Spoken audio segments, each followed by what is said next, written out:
قرار دخول الجامعة بعد يير 11، يعني ان احنا ندخل سنة بدري. ده القرار الرسمي من مكتب التنسيق. زي ما احنا شايفين هنا الصف الثاني الثانوي ده معناها يير 11 او جريد 11. لو احنا ناويين نخش الجامعة بعد جريد 11 لازم ناخد بالنا ان هو احنا عندنا في الطبيعي في ال3 سنين بتوع IGCSE 5 سيشنز انا عامله لهم هايلايت. في اخر سنة ما عندناش اكتوبر نوفمبر عشان بنقدم على التنسيق في شهر 9 وبنبدأ الجامعة في شهر 10. فلو انا ناوية اقدم على الجامعة من بعد يير 11 يعني اكتوبر نوفمبر بتاع يير 11 ده هيتلغى من عندي، هيبقى عندي بدل 5 سيشنز 3 سيشنز. دي حاجة مهمة احطها في بالي من الاول، ان انا كده هيبقى عندي وقت اقل من الطبيعي. ده ممكن يبقى ضغط عشان ما عندناش سيشنز نريتيك، ما عندناش سيشنز نقسم عليها الاي اس والاي 2. فده مهم ابقى عارفاه قبل ما احط البلان، مش ان انا اتجنبه او حاجه.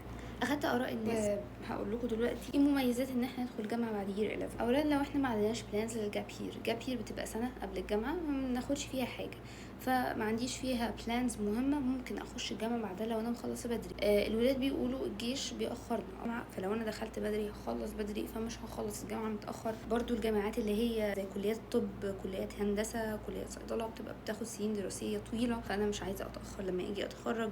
انا مش حابه اصلا اخد اجازه طويله قبل الجامعه، عايزه اخلص IG واخش جامعه على طول، عايزه اوفر وقت، عايزه اوفر فلوس. طبعا انتوا ممكن يبقى عندكم مميزات تانية او دوافع تانية عايزين تدخلوا الجامعة بعد يير 11 عشانها. انا ما اقدرش ادي رأيي في الموضوع لان انا ما خدتش التجربة دي. انا سألت الناس اللي هم بيفكروا في الموضوع ده. زي ما قلنا المميزات او الدوافع، برضو لازم نقول العيوب او الموانع اللي بتخلينا ما نخشش الجامعة بعد يير 11. اولا 5% من طلبة IG ليهم مقاعد في الجامعات الحكومية، مسموح لهم الدخول في الجامعات الحكومية المصرية.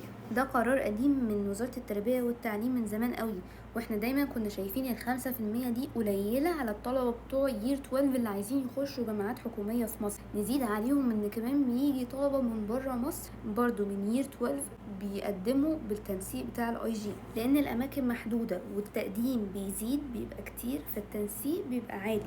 لو قلنا مثلا ان طب 91% وحد في IG المعادلة بتاعته جابت له 90% في التنسيق، ممكن ما يلحقش طب حكومي وهو في يير 12 وخلاص دي اخر سنة ليه، لانه فرق 1% بس عن التنسيق، ما بقاش ليه مكان في الجامعة الحكومية.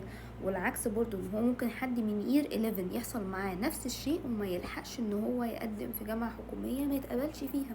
مش كده وبس، ده لو حد ما اتقبلش في يير 11 ما يقدرش ان هو يستنى التنسيق بتاع السنة الجاية ويقدم فيه، لان التنسيق المفروض نقدم فيه مرة واحدة بس. فالتنسيق لما يعلى بيسبب مشكلة لكل الناس اللي في يير 12 بتقل فرصهم ان هم يتقبلوا في الجامعات الحكومية، والناس اللي في يير 11 لو ما اتقبلوش ما يقدروش ان هم يبقى ليهم فرصة تانية ولا يقدموا في التنسيق مرة تانية.